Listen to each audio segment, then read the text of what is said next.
Good evening, viewers. Welcome to the news. A quick look at the headlines.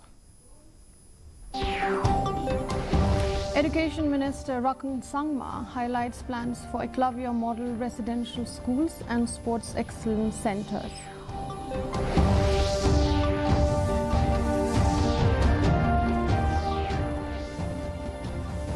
Completion status of Tura Government Medical College is 75%. Health Minister Emperin Lingdo informs Assembly.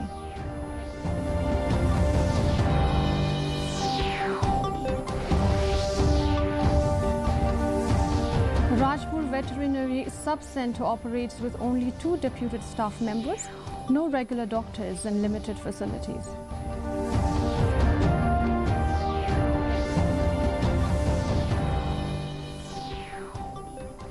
Leader of Opposition Dr. Mukul Sangma raises concerns over MSIPF Amendment Bill, citing potential impact on tribal land ownership.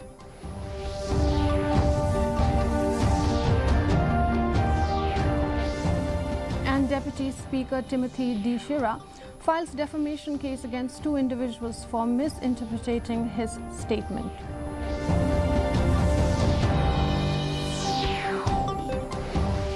The news in detail. Education Minister Rakam A. Sangma today informed the Assembly that approximately 38 Eklavya model residential schools, EMRS and centers of excellence for sports are going to be set up across Meghalaya. Replying to a query, Sangma stated that the proposals for EMRS and sports excellence centers over the past 2 years are yet to receive approval from the Government of India. Because, sir, as of now, sir, the Government of India has already, the first sanction is for Eklavya Model Residential School only first. Sir. And as already replied, Center of Excellence and other companies, we are awaiting the approval of the Government of India. Sir. Because, sir, for the EMRS, the first criteria, the land of about 8 acres should be available at the pre, of course. And so for the others, for the other component, I don't have information right now with me, sir. But as said, sir, after the completion of all this project EMRS first, sir, the second stage for COE and other component will be moved on, sir. Meghalaya Health Minister Dr. Emperin Lingdo informed the Assembly that the status of Tura Government Medical College is 75%. Responding to a query from Leader of Opposition, Dr. Mukul Sangma, Lingdo stated the total area of land donated for the project is 99 acres. Providing financial details, the Health Minister informed that the total amount sanctioned by the Government of India for the project till date is Rs 170.10 crore.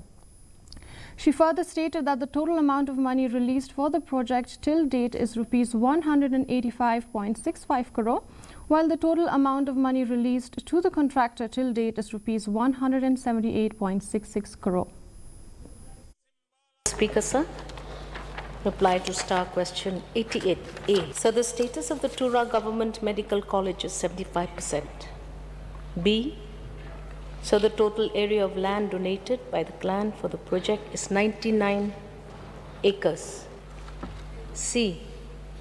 So the total amount of money sanctioned by Government of India for the project till date is 170.10 crores. D. Sir. The total amount of money released to the PMC till date is 185.65 crores. E. The total amount of money released to the contractor for the PMC till date is 178.66 crores. Rajabala legislator Dr. Mizanur Qazi today inquired about the operational status of the Rajpur Veterinary Sub-Centre, seeking clarification on whether it is fully functional. Deputy Chief Minister Preston Thinsong replied on behalf of Animal Husbandry and Veterinary Minister A.L. Heck and informed that the sub-centre is operational but not fully functional as it only has 2 deputed staff members. He added that there are no regular staff nor doctors and the sub-centre has limited facilities for minor cases and provides vaccination and disease control services. Additionally, there are no sanctioned posts for the veterinary. get an assurance from the Honorable Deputy Chief Minister, sir, that, considering the fact that this dispensary caters to a very large area with livestock farming, and it is very important for that area. So can I get an assurance from the Honorable Deputy Chief Minister, sir, that it will be fully functional soon and the staff will be sanctioned and provided at the earliest? Sir, the process is on. As I've already replied, so, the department is working out, and wherever not only this particular sub-center, we have quite a number of sub-centers where there is no permanent sanction post. So therefore, department concerned is moving these issues very fast, and once the sanction is accorded, I'm very sure we'll be able to make it fully functional. Leader of Opposition and Trinamool Congress Parliamentary Party leader, Dr. Mukul Sangma, has raised serious concerns over the Meghalaya State Investment Promotion and Facilitation Amendment Bill, questioning the government's intentions and its potential impact on indigenous land ownership. He criticized the government's approach, cautioning against any legislation that may override the existing Land Transfer Act, which safeguards local ownership. You have heard the members articulating this concern very eloquently, with concern and seriousness. You have to understand why this issue is being articulated in the August House during our submission with a quantum of seriousness and concern. Because you got to have the power of anticipation. If you do this, what is going to happen 10 years from now, 20 years from now, 50 years from now? So it is therefore our binding responsibility to see that we prevail upon friends amongst the responsible elected members, and good sense prevails in the larger interest of our people. Assembly Deputy Speaker Timothy D. Shira has filed defamation suits against one Mikanchi R. Sangma and Balsrang Marak, seeking Rs 100 crore in damages from each of them for alleged criminal and civil defamation. Shira, accompanied by his legal counsel Sujit De, along with NPP MLAs Marthon Sangma and Rupert Momin, presented the defamation cases before the Court of the Chief Judicial Magistrate in Shillong today. Speaking to the media, Shira accused the two individuals of misinterpreting a video of his statement made on the floor of the Assembly. He claimed that they projected him as being against his own community and opposing the proposal to make Tura the winter capital. They said they don't understand what I have spoken. So without knowing the details and what I have spoken in the House, they have met plus in the YouTube that I'm totally against my community.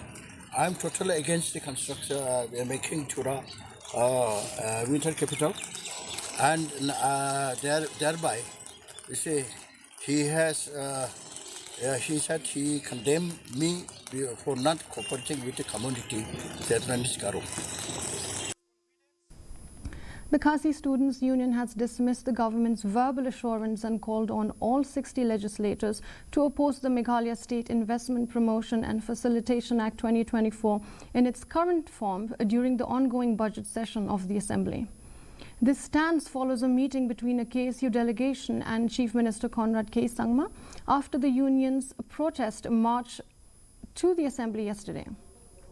The government has promised to introduce necessary amendments to the MSIPF Act 2024 and the accompanying rules in the next session, following consultations with all relevant stakeholders. KSU President Lombok Star Marngar has expressed dissatisfaction with the outcome of the discussion and said if the act remains unchanged, it should be scrapped immediately.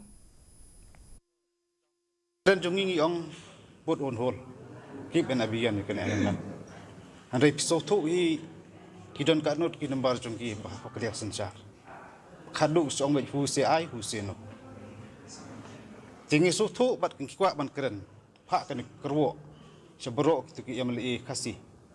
Napok garilum nyup beri nyup terak berkawai.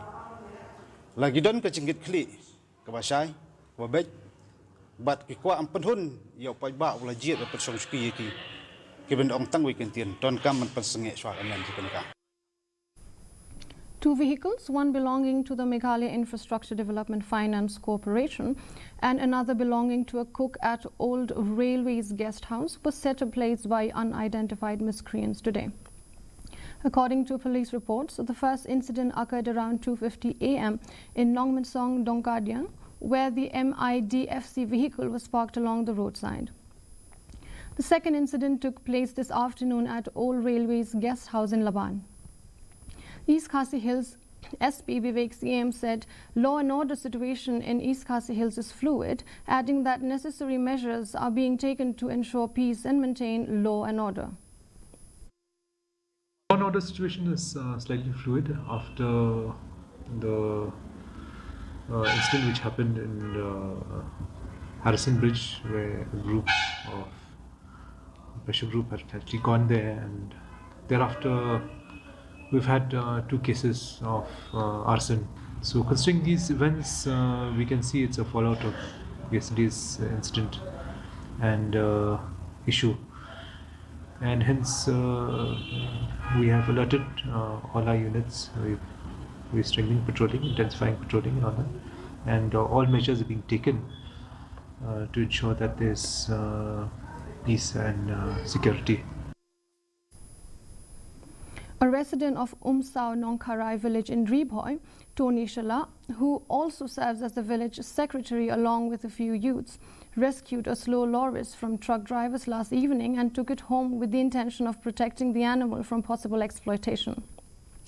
Today, Tony Shala handed over the rescued slow loris to the Forest Wildlife Department to ensure its safe relocation to a more secluded and suitable habitat away from human settlements.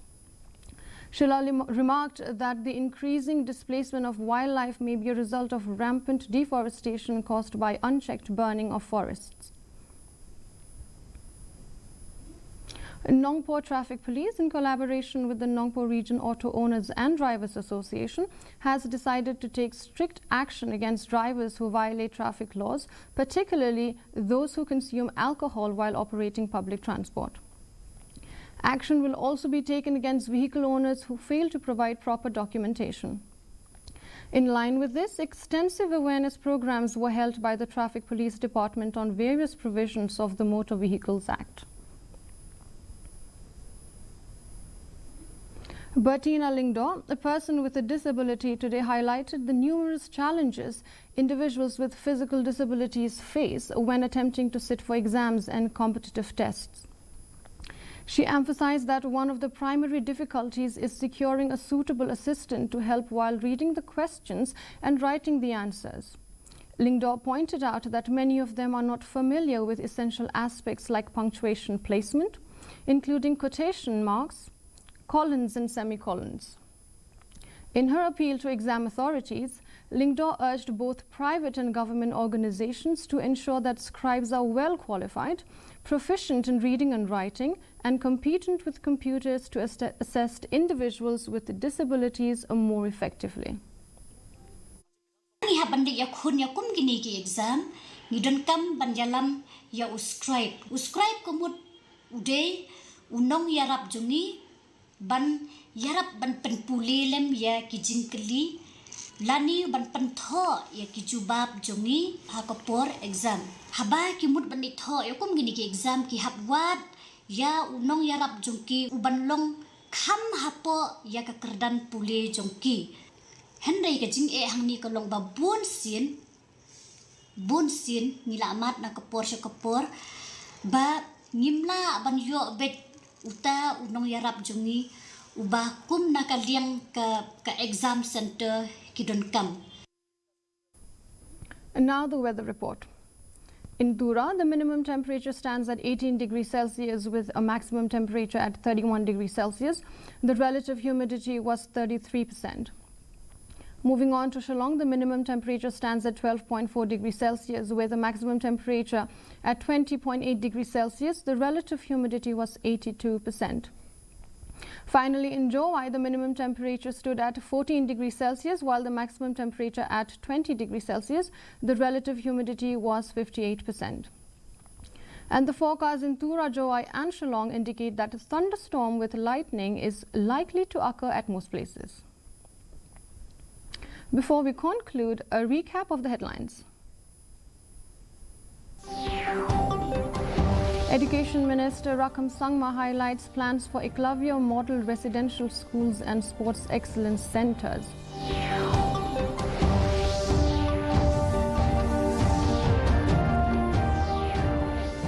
Completion status of Tura Government Medical College is 75%.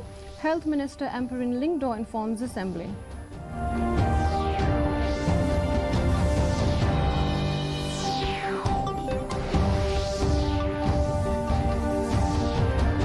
Veterinary Sub-Center operates with only 2 deputed staff members, no regular doctors and limited facilities.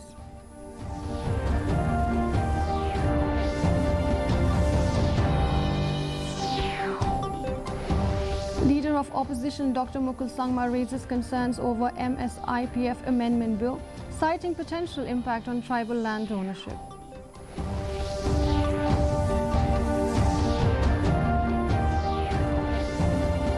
Deputy Speaker Timothy D. Shira files defamation case against 2 individuals for misinterpreting his statement.